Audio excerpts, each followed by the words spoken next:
asalaamaaleykum waa Sange yéen ñi ñu dalal tey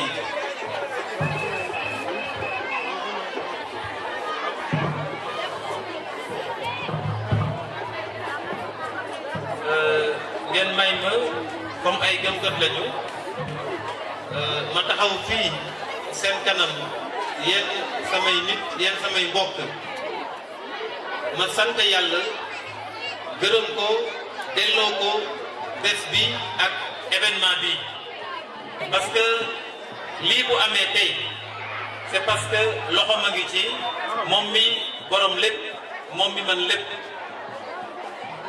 donc bëggoon naa bés bi ak instant bi nii mu doon pour man waxtu sant yàlla ci li mu def ci man ma sant ko ci li ma doon ci waa Sange ci waa Diobass gépp mais aussi ci li ma teg ci kanamu coalition la grande coalition Wallu Sénégal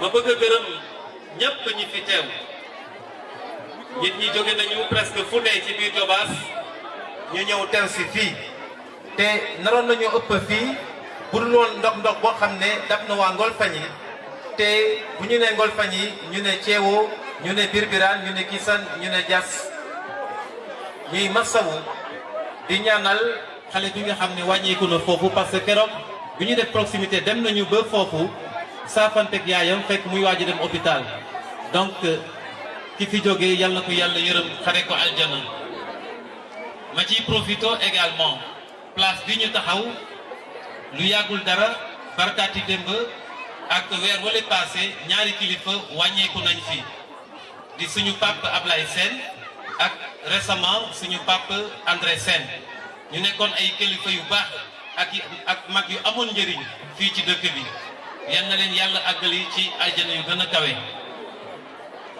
may sant la presse qui est là présente, la presse locale avec Diobass Info, mon frère Antoine Ciss de la radio de Sindia, mais mu yor page am Facebook am nekk un self-made man di lekk lu mucc ayib. may remercier également les journalistes venus de Thiès, Thiès Info, Thiès 24. Au passage également mon jeune frère Isidore Alexandre qui va reprendre les éléments. ma leen di sant di leen gërëm ci liggéey bi ngeen di def muy liggéey bu mucc ayib. ma jublu ci waxtaan bi tuuti di njëkkee gërëm monsieur le premier ministre Abdoul Mbaye, président de l'Alliance pour la citoyenneté et le travail te mu teewal fi tey la grande coalition Wallu Sénégal. Monsieur le premier ministre, soyez en remercié. Tout récemment, avec Adama, nous avons été vous voir dans vos bureaux et je disais en un mot que j'ai eu une confirmation de l'image que je voyais de vous. Un grand homme, imbu de valeur comme votre papa, Kéba Mbaye, paix à son âme, mais également un homme engagé pour son peuple et honnête à tout point de vue. May sant ci teewaayam Madame Hélène Tine, l'honorable députée qui représente la coalition Wallu Sénégal au niveau du département de Thiès, qui est pour moi, je l'appelle depuis lors, Tata Marraine. Elle est ma marraine puisque, on l'a dit, elle est femme de valeur en politique, elle est engagée, déterminée pour la bonne cause. Elle est souvent descendue dans le Diobass pour mener le combat contre l'injustice. Tata Marraine, soyez en remerciés, que Dieu vous garde. Moom teew na fi tey te pourtant bi ma ko woowee démb ñuy waxtaan fekk baat bi mu ngi doon bañ mu ne ma Jean-Baptiste, je suis malade mais je ferai tout pour honorer de ma présence. Jërëjëf jërëjëf. Chers Diobassoises et Diobassois, ce samedi 4 décembre 2021 ici à Sange, dans la terre du Diobass et dans cette commune de notre Diobass, où résident de valeurs, de braves et d'honnêtes hommes et femmes, tous épris de justice, nous tenons notre meeting d'investiture pour valoriser et confirmer aux yeux de l'électorat diobassois notre candidature à la mairie de notre Diobass pour le compte de la grande coalition Wallu Sénégal.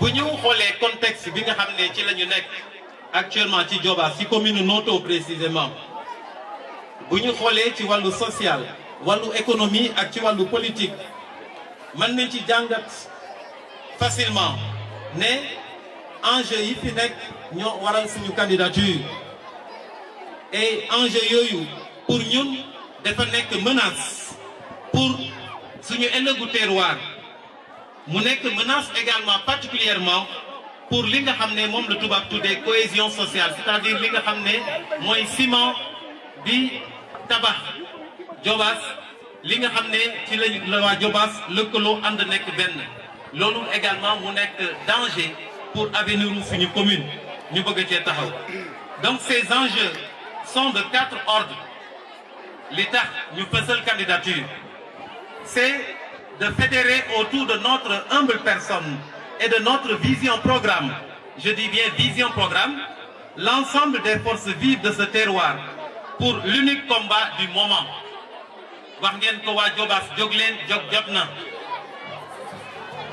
Nous voulons également créer un vaste rassemblement autour de notre candidature pour asseoir dans un horizon raisonnable les fondements de transformation structurante de notre localité.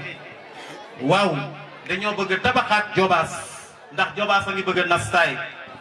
Nous voulons faire de Diobass une terre d'espoir par une politique de rupture véritable.